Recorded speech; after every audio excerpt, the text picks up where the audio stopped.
And first at 6, 2 years after a firefighter was killed as he was headed to work, his wife is now questioning if his death could have been prevented. Jordan Howard was killed as a suspect that Greenville County deputies were chasing crossed the center lane and hit Howard head on. But did deputies chase the suspect too long? Brianna Smith is here to explain. Brianna?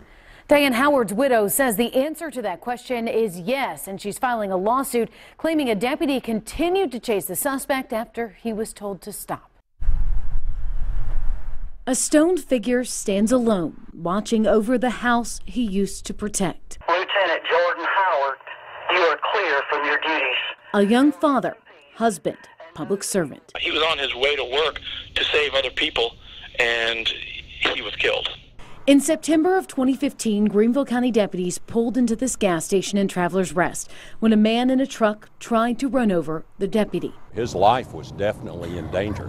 A chase started, and 15 miles later, former Sheriff Steve Loftus said it was called off. So rather than continue with the pursuit, as reckless as the suspect was driving, that's when our supervisor decided to end the chase. But this new lawsuit says one deputy continued that pursuit after being told to stop.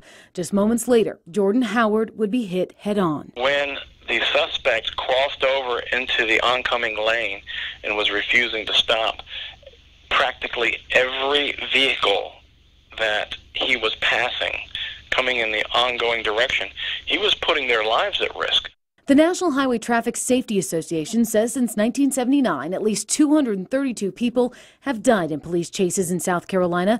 40% of those victims weren't the suspect being chased. Greenville County leading the state for chase deaths. Jordan Howard, now part of those statistics, part of this firehouse's history. What we want is, as an officer is doing his job, is to constantly reevaluate his actions. And I think had that been done, then he would have said, you know what, the risk of harm to an innocent third party is getting too great. We reached out to the Greenville County Sheriff's Office. They declined to comment on this pending litigation. John Kennedy, the suspect in the chase that actually hit Howard head on, is now serving 30 years for his charges.